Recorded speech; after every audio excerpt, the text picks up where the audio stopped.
ఈ రోజు ఏలూరులో ఉన్న ఫేమస్ వినాయకుడి విగ్రహాలకి అయితే వెళ్ళబోతున్నాము చూడడానికి. ఫస్ట్ వచ్చేసరికి ఏలూరు ఫిష్ మార్కెట్ లోది, అండ్ ఈసారి పెద్దగా అయితే పెట్టారు, చాలా బాగుంది. నెక్స్ట్ అయితే వెజిటేబుల్ మార్కెట్ లో విగ్రహం, ఇదైతే చాలా బాగుంది, యూనిక్ గా కళ్ళు మూసి తెరుస్తూ పైన శివుడు కూడా తిరుగుతుంటాడు అటు ఇటు.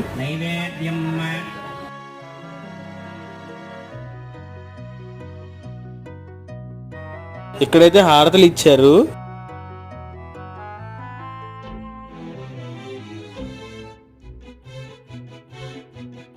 నెక్స్ట్ అయితే రామ్కోట్ల విగ్రహం చూడడానికి అయితే వెళ్ళబోతున్నాము. అండ్ ఇక్కడైతే పెద్ద విగ్రహం పెడతారనుకున్నాము, కానీ అంత పెద్దదైతే కాదు, బట్ బాగానే ఉంది.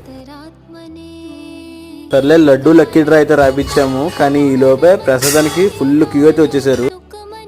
ప్రసాదం అయితే కేసరి వేడివేడిగా పెట్టారు, చాలా బాగుంది. ఐస్ క్రీమ్ తినేసి కుండీ సెంటర్కి అయితే వెళ్ళాము, అండ్ ఇది కూడా బాగుంది. మీకు ఏలూరులో ఏ విగ్రహం బాగా నచ్చిందో కామెంట్ చేయండి.